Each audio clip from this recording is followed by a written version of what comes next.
Back bencher కాన్సెప్ట్స్కి స్వాగతం. ఈరోజు మీకు చెప్పబోయే కథ మీ నిద్రని చెడగొట్టేలా ఉంటుంది. ఒక నిజమైన సంఘటన ఆధారంగా ఉన్న ఈ కథ మీరు వింటూ ఉండగానే మీ వెనక ఎవరైనా నిలబడి ఉన్నట్టు అనిపిస్తుంది. కాబట్టి లైక్, షేర్, సబ్స్క్రైబ్ చేయడం మర్చిపోవద్దు. 2019లో శివ అనే ఫోటోగ్రాఫర్ పాత భవనాల్లో ఫోటోలు తీయడమంటే చాలా ఇష్టపడేవాడు. ఒకరోజు అతను పట్టణం బయట ఉన్న 80 ఏళ్ల క్రితం వదిలేసిన మ్యాన్షన్ గురించి విన్నాడు. ఆ ఇంటికి రాత్రివేళ వెళ్లి ఫోటోలు తీయాలని నిర్ణయించుకున్నాడు. మధ్యరాత్రి టార్చ్ లైట్తో ఆ ఇంటికి చేరుకున్నాడు. లోపల అడుగుపెట్టగానే పాత దుమ్ము వాసన మరియు ఎక్కడో పై అంతస్తు నుండి వస్తున్న అడుగుల శబ్దం వినిపించాయి. కానీ ఆ ఇల్లు ఖాళీగానే ఉందని చెప్పబడింది. తన కెమెరా తీసి ఫోటోలు తీయడం ప్రారంభించాడు.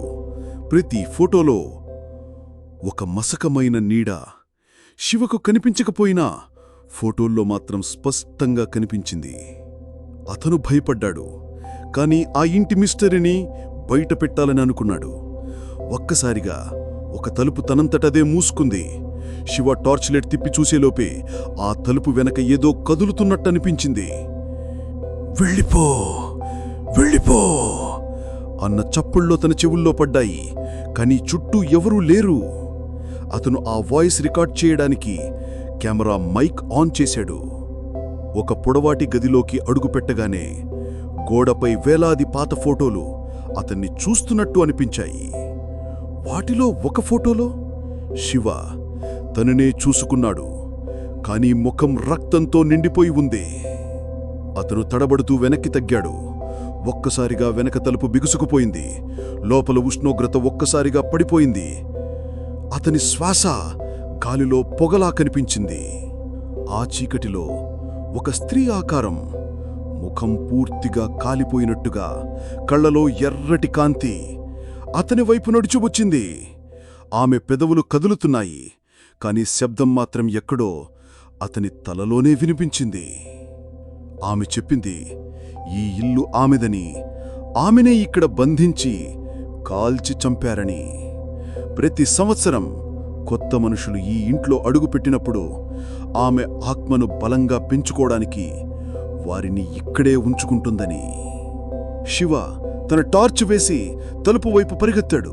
కాని ప్రతిసారి ఒక తలుపు తీయగానే అతను మళ్లీ అదే గదిలోకి చేరుతున్నాడు. ఇంటి లోపలే ఒక చక్రంలో చిక్కుకున్నాడు. భయంతో తన కెమెరా లెన్సులో చూసి బయటకు దారి ఉందేమో అనుకున్నాడు.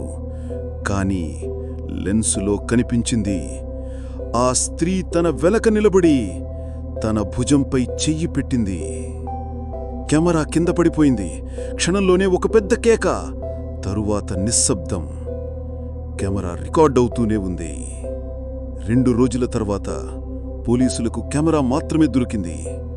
అందులోని చివరి వీడియోలో చీకటిలో ఒక ముఖం కెమెరా వైపు చూస్తూ నెమ్మదిగా నవ్వుతోంది. ఆ వీడియోను చూసిన వాళ్లల్లో చాలామంది రాత్రి నిద్రపోలేకపోయారు.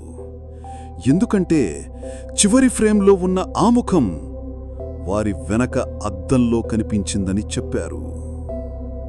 ఇలాంటి రహస్యాలను ఇంకా తెలుసుకోవాలంటే బ్యాక్ బెంచర్ కాన్సెప్ట్స్తోనే ఉండండి. వచ్చే ఎపిసోడ్లో మరింత భయంకరమైన